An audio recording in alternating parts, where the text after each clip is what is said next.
آج آپ نے بیرسٹر عقیل ملک سے خبر نکلوائی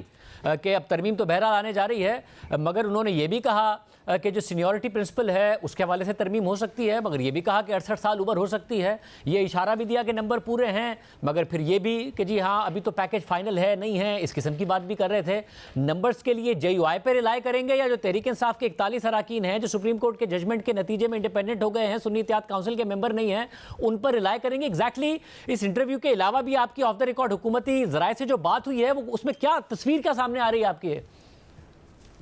جی بہت شکریہ شاہ زیب۔ انٹرویو میں تو انہوں نے بڑا واضح طور پہ کہہ دیا ہے کہ کل آئینی ترمیم لانے جا رہے ہیں جو کہ جوڈیشری کے حوالے سے ہے، اور حکومت اوبیسلی یہ کہہ رہی ہے کہ اصلاحات کے لیے ہے، لیکن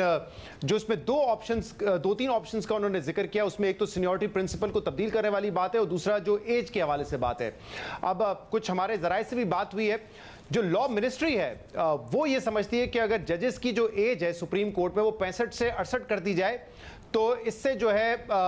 جو پیریڈ ہے اوبیسلی قاضی فائز صاحب کا وہ بھی 3 سال کے لیے بڑھ جائے گا، اور جو تمام ججز ہیں ان کی جو مدت ملازمت ہے ان میں 3 سال کی توسیع ہو جائے گی۔ تو یہ لا منسٹری کے مطابق ایک ایسا فارمولا ہے جس سے کسی کو اعتراض نہیں ہونا چاہیے، اور اس میں شور ان کے مطابق کم مچے گا۔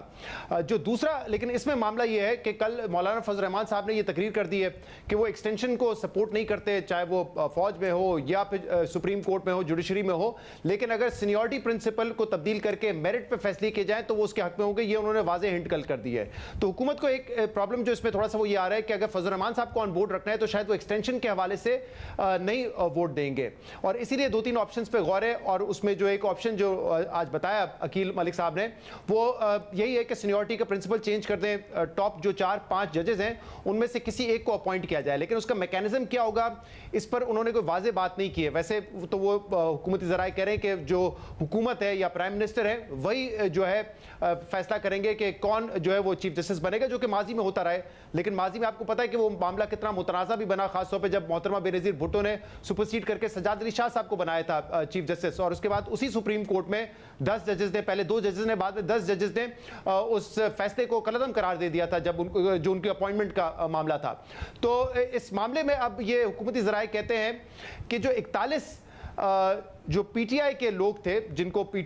کو سپریم کورٹ نے کہا تھا کہ آپ دوبارہ اپنی پارٹی ایفیلیشن ثابت کریں اور آپ جا کے 15 دن میں بتائیں کہ آپ کس پارٹی سے وابستہ ہیں، اور پھر پارٹی بھی اس کو انڈورس کرے گی کہ آپ کے ممبران ہیں۔ حکومت اس وقت ان 41 لوگوں کو انڈیپینڈنٹ تصور کر رہی ہے، اور ان کی رائے میں کہ یہ لوگ آزاد ہیں، یہ کسی بھی طرف ووٹ دے سکتے ہیں۔ اب شاہ زیب اس میں 2 معاملات ہیں، ایک تو یہ ہے کہ جو 41 میں سے 38 ہمارے ذرائع بتاتے ہیں کہ وہ تو اپنا ایفیڈیوٹ جمع کروا چکے ہیں پارٹی وابستگی کا بھی، اور پارٹی انڈورس بھی کر چکی ہے۔ 3 ایسے لوگ ہیں جو کہ اس وقت ملک میں نہیں تھے، اور شاید آج بھی سٹیٹس یہی ہے، انہوں نے اب تک ایفیڈیوٹ نہیں جمع کروایا ہے۔ تو ہم نے جب ابھی عقیل صاحب سے بھی پوچھا کیا ان 3 لوگوں کو آپ ٹارگٹ کر رہے ہیں کہ کیا وہ آپ کو ووٹ دیں گے، تو اس پہ انہوں نے کہا وہ بھی دے سکتے ہیں، اور جو دوسرے جو ٹوٹل ممبران 41 وہ بھی دے سکتے ہیں، کیونکہ وہ اس وقت آزاد ہیں، سپریم کورٹ کے فیصلے کے بعد وہ آزاد ہیں۔ لیکن اب معاملہ یہ ہے شاہ زیب کہ یہ جو رسک لینے جا رہی ہے حکومت، یہ کہاں پہ اینڈ اپ کرے گا، کیونکہ ہماری جن ذرائع سے بات ہوئی وہ یہ ضرور بتا رہے ہیں کہ اگر ہم نے ان 41 میں سے 10 یا 12 سے ووٹ لے بھی لیا یا اس سے کم سے ووٹ لے بھی لیا، تو کل کو جب ایک تفصیلی فیصلہ آ جائے گا سپریم کورٹ کے 12 جولائی کے فیصلے کا، جب تفصیلی آرڈر آ جائے گا، وہ بھی آپ کو پتا ہے کہ منصور علی شاہ صاحب نے لکھنا ہے، تب اس کا سٹیٹس کیا ہوگا، کیونکہ اسی ججمنٹ میں یہ اختیار دیا گیا تھا کہ آپ پارٹی وابستگی ثابت کریں۔ اب بالفرض کہ کل کوئی انڈیپینڈنٹ جو ہے وہ جا کے ووٹ دے دیتا ہے اس امنڈمنٹ کو، لیکن بعد میں یہ بات سامنے آتی ہے کہ اس نے اپنی پارٹی وابستگی بھی ثابت کی ہوئی ہے، اس کو انڈورس بھی کیا ہے، تو پھر کیا معاملہ ہوگا؟ تو یہ معاملہ اتنا سادہ نہیں ہے۔ حکومت خود کہہ رہی ہے کہ ہم ایک رسک تو لینے جا رہے ہیں، یہ اینڈ اپ کیسے ہوگا، چیلنج ہو جائے گا، اور اس کے بعد کیا ہوگا اس سے وہ ابھی بھی یعنی شاید آپ یہ کہہ رہے ہیں کہ کانفیڈنٹ نہیں ہے حکومت کہ اس کا نتیجہ وہی نکلے گا جو حکومت سوچ رہی ہے۔ دعوے دار ضرور ہیں کہ ہمارے پاس مطلوبہ اکثریت موجود ہے، اب ظاہر نیشنل اسمبلی میں اگر مولانا مل بھی جائیں تب بھی 4 کم پڑتے ہیں، اگر یہ پی ٹی آئی کے ملا لیں تو ایک کنٹروورسی آگے پیدا ہو سکتی ہے، اور کیونکہ بیرسٹر صاحب آپ کے پروگرام میں یہ تاثر دے رہے تھے کہ قومی اسمبلی میں بھی آ سکتا ہے،